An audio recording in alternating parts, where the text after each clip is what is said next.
Good evening to everyone. Live IPO के YouTube channel में आप लोगों का स्वागत है। चलिए बात कर लेते हैं निफ्टी 50 के बारे में। तो निफ्टी 50 में हम कल किस तरह से काम कर सकते हैं और हमने प्रीवियस वीडियो में क्या डिस्कशन किया, राइट। तो कल वेडनेसडे है, बैंक निफ्टी की एक्सपायरी है, तो भी आपको ध्यान में रखना है, राइट, ठीक है। ओके, तो यहाँ पर जैसे हमने लास्ट वीडियो बनाया था, अ, आज की तारीख का हमने एक एनालिसिस किया था, राइट। उसमें भी मैंने आपको क्लियर कट बताया था कि ये जो चैनल है वो बहुत बहुत बहुत कुछ रिप्रेजेंट करता है फॉर द पर्टिकुलर निफ्टी। क्यों? क्योंकि बार बार पर्टिकुलर इसको वो रेजिस्टेंस के हिसाब से कंसिडरेशन होता है और ये हमारा सपोर्ट, करेक्ट। ओके, दूसरी बात हमने कल भी डिस्कशन किया था कि ये जो पर्टिकुलर, मैं इसको थोड़ा सा बड़ा करता हूँ,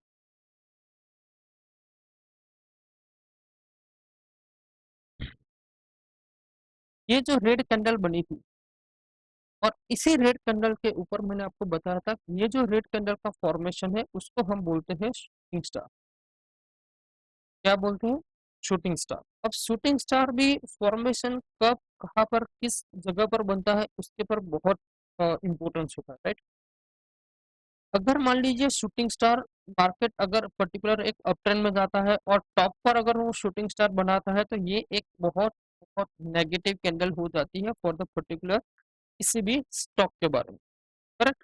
तो सेम सिचुएशन, मार्केट यहाँ से ऊपर जा रहा था, ठीक है? और यहाँ पर नो डाउट एक शूटिंग स्टार कैंडल बना, तो ये शूटिंग स्टार कैंडल क्या इंडिकेट करता है कि मार्केट यहाँ से नीचे, ठीक है। सेम सिचुएशन अगर मार्केट बहुत नीचे आता है और अगर यहाँ पर सेम फॉर्मेशन की एक हैमर कैंडल बनता है, तो ये हैमर कैंडल क्या इंडिकेट करता है कि मार्केट को अब यहाँ से ऊपर जाना चाहिए। सेम यहाँ पर देखिए मार्केट नीचे आया, यहाँ पर ये देखिए सेम यहाँ पर क्या हुआ, एक हैमर कैंडल क्रिएट हुआ और ये हैमर कैंडल के बाद मार्केट में एक मूवमेंट जरूर हुई।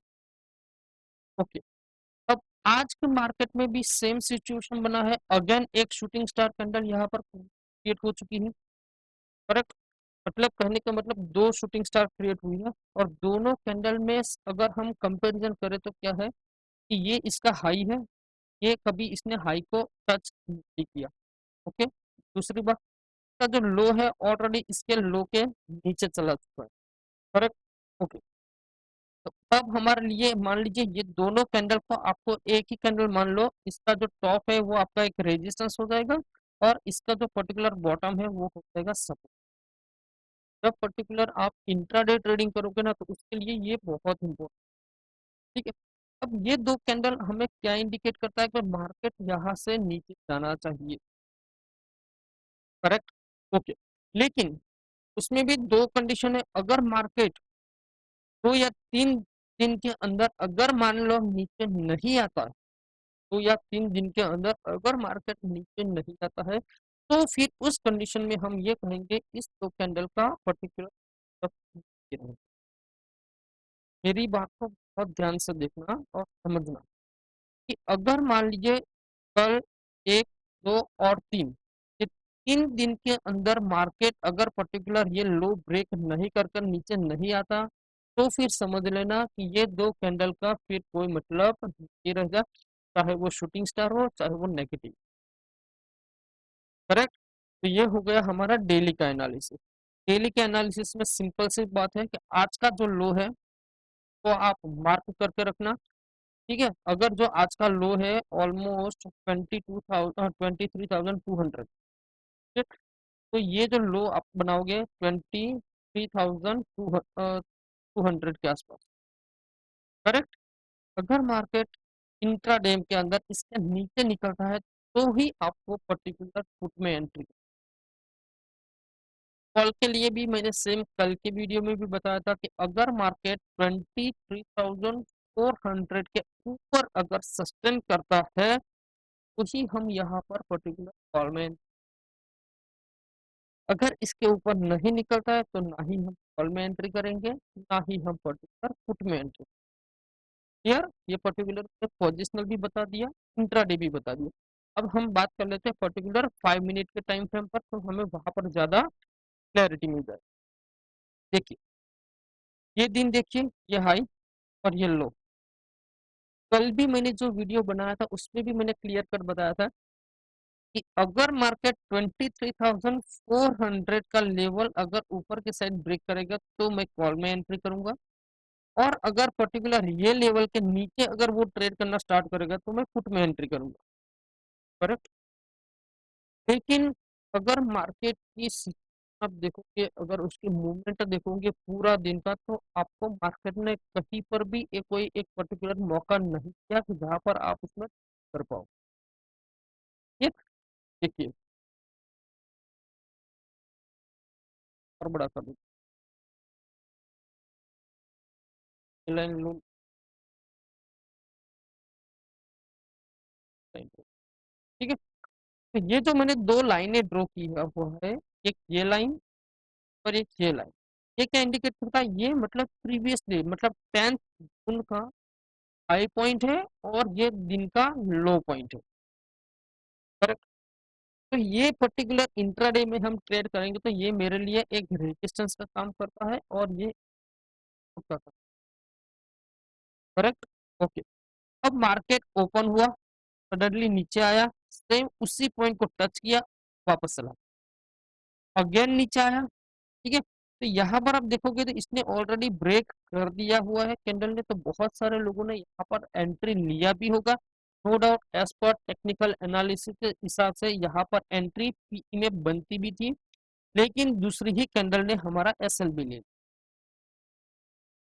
सिंपल सी बात है, मार्केट एसएल भी आपका लेगा और अगर लेता है तो उसको दे देना, उसको रिवेंज मत करना। ठीक है? तो यहाँ पर जिस तरह से पुट में एंट्री भी बन रही थी और एसएल भी हो गया। ठीक है, बात खत्म। अगर मान लीजिए मैं यहाँ पर अगर कॉल ले लेता हूँ, एक बात समझना, यहाँ पर अगर मान लीजिए मैं कॉल लेता हूँ तो ये कोई टेक्निकल एनालिसिस के हिसाब से कॉल नहीं बनता। हाँ, अगर रैंडमली अगर किसी ने कॉल ले लिया है तो ठीक है, लेकिन एज पर टेक्निकल एनालिसिस के हिसाब से यहाँ पर कॉल नहीं। हाँ, ये पॉइंट के ऊपर आप कॉल ले सकते हो यहाँ पर, क्योंकि यहाँ पर एक अच्छी सी मूवमेंट आपको मिली। लेकिन बहुत सारे लोगों ने यहाँ पर कॉल की एंट्री किया होगा, लेकिन उनका जो प्रीमियम है ना, जो बढ़ना चाहिए ना, इंक्रीज करना चाहिए, वो नहीं होगा। मैंने ऑलरेडी इलेक्शन के पहले भी मैंने आपको, जो लोग ट्रेड करते थे उनको भी मैंने बताया था कि मार्केट में क्या होगा कि जब इलेक्शन कंप्लीट हो जाएगा, उसका रिजल्ट आएगा, उसके बाद इंडिया विक्स की जो वैल्यू है वो कंटिन्यूस डाउन होना स्टार्ट हो जाएगा। और आपने देखा है कि आज जो इंडिया विक्स इलेक्शन के पहले 30 था, आज नियर ऑफ 40 to 50 हो चुका है। करेक्ट। मतलब एक पर्टिकुलर उसकी बेस रेंज में अब इंडिया विक्स आ चुका है। ठीक है। तो अब मार्केट जो पहले हम मूवमेंट करते थे उसके हिसाब से ही मूवमेंट करेगा, मतलब ज्यादा जो स्पाइक्स आते थे ना वो अब आना बंद हो जाए। करेक्ट।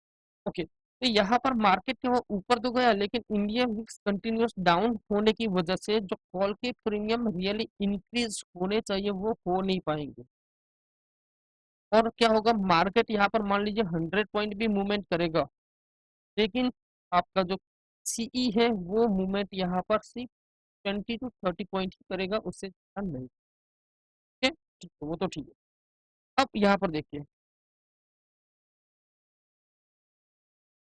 यहाँ पर जो मार्केट का एक लो बना था और ये पर्टिकुलर हाई बना था, ना ही मार्केट ने ये लेवल को ब्रेक किया है, ना ही मार्केट ने पर्टिकुलर ये लेवल को ब्रेक किया।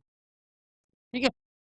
दोनों साइड आप देखोगे तो कहीं पर भी किसी भी साइड ब्रेक नहीं किया, मतलब कि ना ही हमें कॉल साइड कोई प्रॉपर एंट्री मिली, ना ही हमें कोई पुट साइड प्रॉपर एंट्री मिली। करेक्ट। तो आज इस वीडियो में, मतलब ये तो वेनसडे के लिए मैं बता रहा हूँ, लेकिन वेनसडे एंड थर्सडे निफ्टी के अंदर कोई ना कोई बड़ी मूवमेंट होगी ही, वो चाहे अपसाइड हो या पर्टिकुलर डाउन साइड, दोनों में से किसी भी एक पॉइंट के हिसाब से वो मार्केट मूव करेगा ही करेगा, क्योंकि 2 या 3 दिन से मार्केट पर्टिकुलर एक ही रेंज के अंदर फंसा हुआ है और उस रेंज के अंदर क्या हो रहा है, जितने भी ऑप्शन बायर है ना उनका लॉस बहुत ज्यादा हो रहा है। उसके हिसाब से अब मार्केट के अंदर जो पोजीशंस क्रिएट हो रही है ना, वो कहीं ना कहीं एक साइड आपको मूवमेंट जरूर देगा, वो चाहे ऊपर की साइड दे या नीचे की साइड। ओके। अब बात कर लेते हैं कल हम किस तरह से ट्रेड करें। देखो कल का भी लॉजिक अगर मैं बताऊं तो आज का लो ये है, और ये हाई है, लेकिन इस हाई को मैं मार्क नहीं करूंगा। ठीक है, मैं इसको ही कंसिडरेशन करूंगा, मतलब 23,400। मार्केट कहीं पर भी ओपन हो जाए, ये रेड लाइन जो ऊपर की है वो रेजिस्टेंस मान लीजिए, ये सपोर्ट मान, इन बीच में कहीं पर भी ओपन हो जाए आप ट्रेड मत करना। ठीक है, आपको अगर ट्रेड करना है तो मार्केट के ऊपर 20,000 के ऊपर अगर मार्केट निकलता है, वर्किंग करता है, स्टेबल रहता है, तब जाके आप इसमें कॉल की एंट्री कर सकते हैं। लेकिन अगर मार्केट मान लीजिए यहाँ पर 23,200 के नीचे अगर निकला तो डेफिनेटली आप इसमें एंट्री कर सकते हैं। इसके अंदर आपको बहुत अच्छा एक रिस्क रिवॉर्ड मिल सकता है, बहुत अच्छा प्रॉफिट भी मिल सकता है। ठीक है, और अगर मार्केट इसके बीच में घूमता रहा, मतलब यहाँ से ऊपर गया, फिर यहाँ से नीचे आया, फिर ऊपर गया, नीचे आया, तो फिर उस कंडीशन के अंदर जितने भी ऑप्शन बायर हो गए उनका प्रीमियम क्या होगा, डीके होना स्टार्ट हो जाएगा और वो प्रॉफिट नहीं कर। ठीक है, तो आशा करता हूँ कि इस वीडियो में जो पॉइंट आपको बताया वो आपको बहुत अच्छी तरह से समझ में आ गया होगा। फिर भी अगर कोई भी पॉइंट्स के अंदर आप समझ में नहीं आता है तो आप मुझे कमेंट बॉक्स में भी आपका वीडियो अच्छा लगा हो तो वीडियो को लाइक कर दीजिए, शेयर कर दीजिए। चैनल में आप फर्स्ट टाइम आ रहे हो, हमारा वीडियो फर्स्ट टाइम देख रहे हो तो चैनल को सब्सक्राइब कर दीजिए। ठीक है, नेक्स्ट वीडियो में जय हिंद, जय भारत।